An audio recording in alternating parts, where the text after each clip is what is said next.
Alright guys, now we're getting started on the rear. As you can see, I already took off the rear wheel and snaked this around down there, and it'll go all the way up here. It's that one right there for reference. Anyway, this looks way more involved in the front.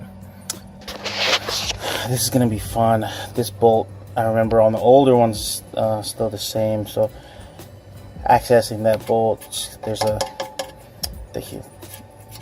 dust shield right here, kind of in the way. That needs to come off. This is where the air strut bolts into. And by the way guys, I don't know if you guys noticed, but that head right there is a triple square head.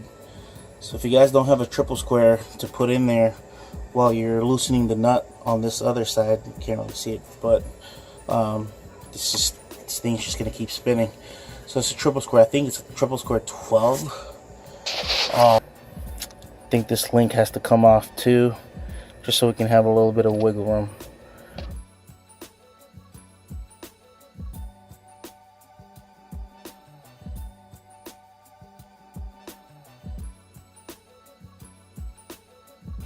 Alright guys, so kind of got ahead a little bit on the process here. Was running out of sunlight. As you can tell, I've already removed the end link right here, mounted down there.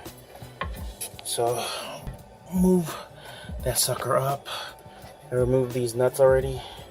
1, 2, and then the third one over there. So to get this nut that was right here,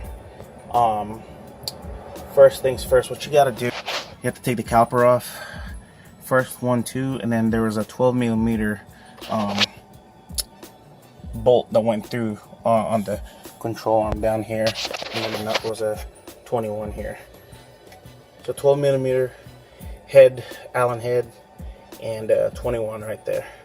So yeah, you gotta take this off to be able to remove that bolt out all the way. Alrighty guys, what I need to do now is take the shock out. Gotta remove the trim from the trunk, undo that nut, and this should be free to go after I push that out. And as you can see, I showed you guys earlier that this I've already unplugged, traced it all the way back from that second there.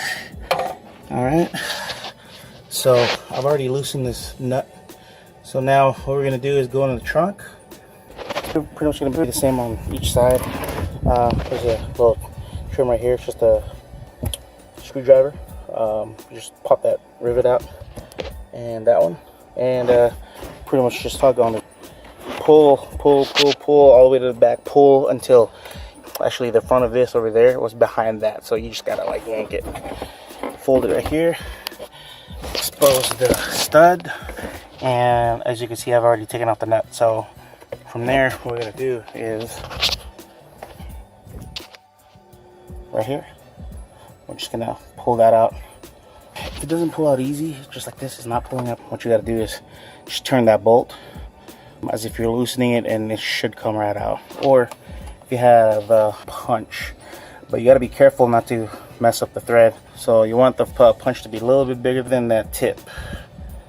I don't know if you guys can see this little tip right there. You want to be a little bit bigger than that, and just hammer slowly. Alright, got the shock out. So what you want to do is after you punch that bolt out of there on the bottom mount here where the shock is, then you want to grab the top and just pull, put your weight on it, pull down. As you compress it all the way down, then you got to angle it a little bit out here, and then just like pull it out. All right, so now that is off, now next is this guy right here.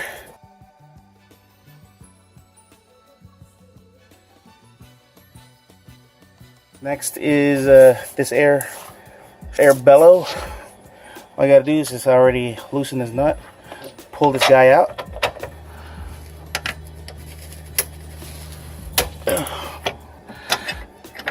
Alright guys, what you need to do is pull that out, and you gotta undo this brake line right here. I have to see that brake line from here. Alright, now all you gotta do is pull that up. Alright, so boom, it's just wedged in this little U right there. Okay, so boom, and then you got that. All right, and then next we're gonna do is take this guy out right here. All right, so I already took the nut from the back as well, so it should be pretty easy. Wow, what a pain. Whew. So as you guys can see, I took off the bellow already. I have to cut that hose that was connected to its reservoir. I think I'm just gonna leave the reservoir there, to be honest, unless I can take it out some way. I'll experiment with it tomorrow. It's already late right now. This took me, I mean, oh my god, dude. I don't know if you guys can see this, but this bushing, this metal piece right here on both sides, look like it welded itself on the spindle. This area right here looks like it welded itself in between the two. Dude, I was doing this for a long time. I mean, just trying to figure out how the hell to take this thing off, and there's not a lot of space because it was like right here. So guys, what I had to do was, I'm just gonna put an illustration here in this picture. But as you can see, I had to put a piece of wood here long enough that the wood is supporting itself on the ground, and I had to just bang away on the wood. It's crazy, dude. Until, you know, I was banging it until it like finally popped out. And man, I was prying. I had pry bar on it and everything, and it would not budge whatsoever. So finally that's off. I guess I'm gonna call it a night tonight, and tomorrow I'm gonna go ahead and install the rear coilover. Alrighty guys. Alright guys, so now the air bellow is out, shocks are out, and the lower control arm has finally been removed, which was a beating, literally. We're gonna put the new suspension in. This is the lower control arm from E320, E350 that has a coil spring suspension. So this is what you need to purchase. That's the part number right there, 211 350 1806 from Mercedes. This coil spring right here is from BC Racing, and you might ask what this is. Alright guys, just wanted to pause this video to touch base with you about this product that you're seeing on the screen. Do not use this product. Okay, I repeat, do not use this product. I initially bought this product to see if it would work with isolating the BC Coilover spring perch / adjuster on the top, as you will see in the next few clips. But this product doesn't allow the spring perch to sit permanently on its spot. So yeah, this causes it to eventually slide off slightly. So yeah, I noticed this after I've already finished doing the passenger side. You do not want to do this again, believe me. Alright guys, so just a heads up. Again, do not do what I did. Disregard my use of this product in this video. Just wanted to clarify that Energy Suspension makes great products. I'm not bashing Energy Suspension in any way. Yeah, I just took measurements of what I needed. So yeah, this part number was not meant for Mercedes application, and bought this solely on my discretion. So alright guys, back on the video. Here's the way it's really gonna look underneath, guys. I want to show you just for reference. So BC Racing, man, they made a pretty good product. Fits like it's OE. It's really nice. So they feature a rubber spring insulator around the bottom coil and a half right there, you know, for obvious reasons, for sound deadening and stuff. And then make sure you guys have this, and then it goes like that, and then that's how it'll sit underneath. Alright guys, so just that's just for reference. I may lower this. I changed the height here from where BC Racing had it at. I didn't want it to be too low, but I don't know, hopefully I don't have to compress this thing too much, because if I do, I'm just gonna adjust this again back to lower it. Alright guys, I'm gonna connect everything here back on the suspension to the knuckle and to the subframe in the back. Here we go. Alright guys, so what we have to do here is mount this on here. Now the problem is part of the old control arm welded itself right there. Honestly, it sucks. This is one of the ones that you don't want happening to you, I swear, when you're changing everything to coil spring. Kind of chiseled some little pieces to see if it'll slide in, but no, it won't. So it doesn't leave me any choice but to shave this down until it's flush, because yeah, it will not go in there at all whatsoever. It needed to go inside like that. The clearance is just not there. Yeah, when I removed the other control arm, it had jagged edges. So now what I have to do is use my handy dandy band filer. So it's this guy right here. All right, this is a 40 grit, which 40 grit takes metal off. What I gotta do, you know, when I turn her on, I'm not gonna turn it on right here, but turn it on and just grind away until the new control arm clears in. All right, so I'm gonna do that right now. I can't have the camera on it. I have to do it with 2 hands to be steady, so everything is even. All right, guys, so just got done grinding some material. Now it's pretty flush. All right, so now looks like if I take this control arm, looks like it can slide in there and pivot. All right, guys, this is the finished product. Shocks are in, coil springs are in on the control arm. Control arm's been installed. All right, guys, just wanted to talk about this picture really quick. When you are installing the control arm and the coil spring, so you want to mount control arm right here first to where it can pivot up and down here, and then you want to position this coil spring here and line it up top over here. There should be a bolt that goes down to line up the top spring perch here that the BC Coilovers came with, and then you compress the spring through here, this area right here. Okay, so it's pivoting here while you're compressing up here in this area. So as you're compressing it, this is one of the hardest parts of this conversion. So you compress up here, and once you know the holes line up here, then you put that bolt through. Okay, and once you put that through, you're done, and then you can worry about the shock here later. This is easy because you can just compress the shock in and line everything up after you've done the coil spring. So this is your main task here, is the coil spring being compressed. So I hope this helps.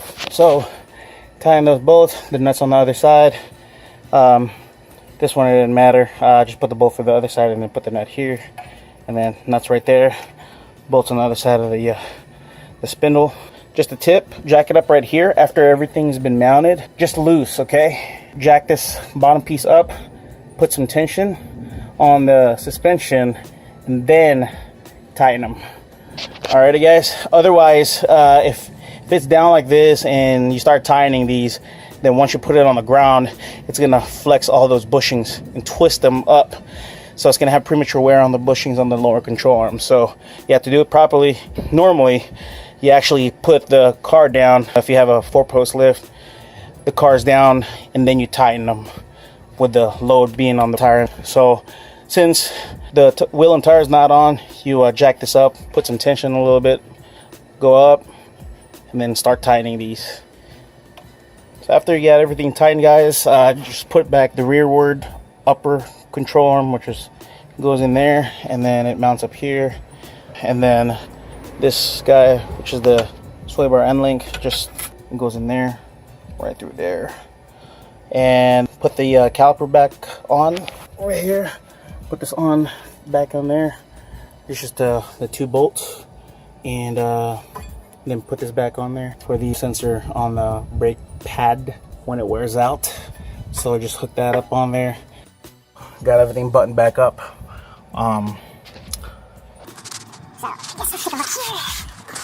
So that's tight.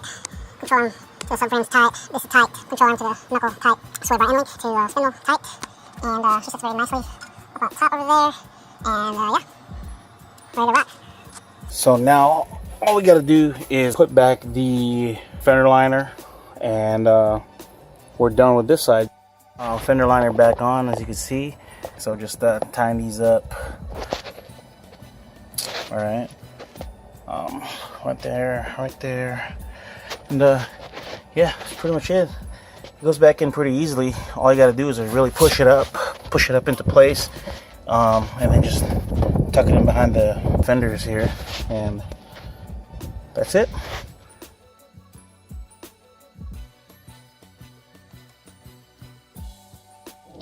Alright guys, we got done with the conversion. I'll do a little walk around here at the park. So right now the ride height is set about a finger gap, so I think she looks good. That's a better angle right there. Yeah, it's about a finger gap. Been driving around for about a week now, letting the spring settle a little bit.